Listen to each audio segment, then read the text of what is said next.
There's a couple of people walking up and down the street. There's a band playing Dylan down on Mercer Street. In a coffee shop where the coffee tastes like sunshine.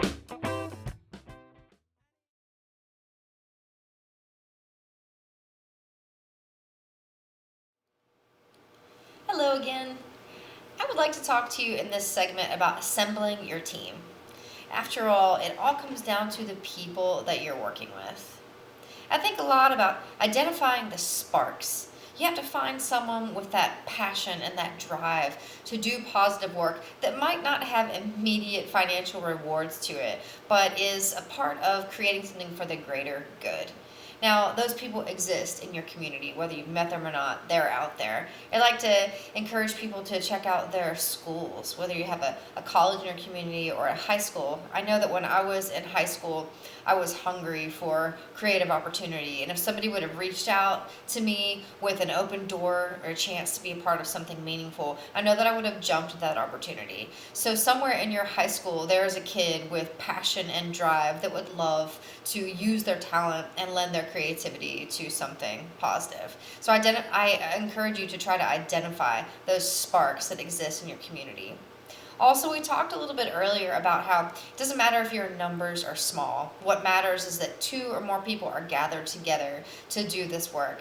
Now, my husband Robert and I were very lucky to find each other. We were blessed with the skills, especially that Robert has with technical, obviously creativity. He is very gifted. He's a Renaissance man. He has designed these buildings and these spaces. He knows so much intuitively about design, color, and how to wire stages, how to run a camera, how to run sounds, how to do lighting. A lot of it he has learned along the way, but the main thing was his willingness to use his creative gifts and to be a sponge as people taught him how to do things.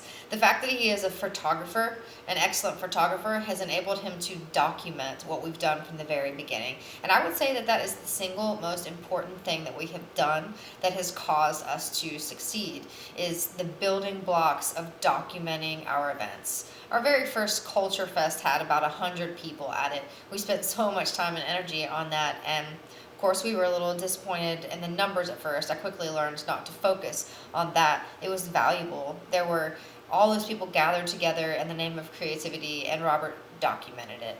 And that was the building block for all of our current work.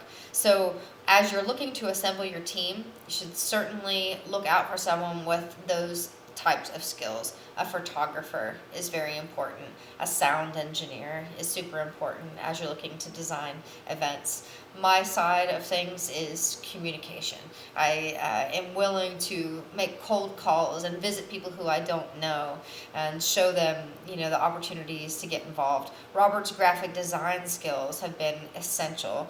We would make posters for our events, and because they looked so nice, businesses were willing to get involved. We looked like $1,000,000, so people just, assumed that we knew what we were doing. And even from the very beginning, we were just starting out. We looked like we knew what we were doing. So I'd say that is a very essential team member as well. Graphic design, photography, technical skills like sound engineering and lighting, and of course your communicator. I also urge you to look for people with positive energy and positive perspective. You don't want to get bogged down with people who are going to be discouraged anytime you get a closed door. One of the most important things that I can tell you is to not give up. So many people start work, and if it doesn't happen right away, or if they don't accomplish their goals immediately, they throw their hands up in the air and they say, hey, this is impossible. This can't happen around here. Nothing can ever happen around here. And so they stop trying. That is not how you should go about this. You should be persistent and be willing to continue even if it doesn't work out right away. So as you're assembling your team, I encourage you to identify sparks, people with that drive and that passion, people who have creative skills that are willing to learn, people with a positive perspective that are willing to, throw their energy into this project, even if it doesn't immediately pay off with rewards right away. So I'd love to tell you all about the people that we work with. If you have any questions for me about, how we found people, or if you'd like to know more about us, I'd be happy to share with you. Pick our brain, call us anytime.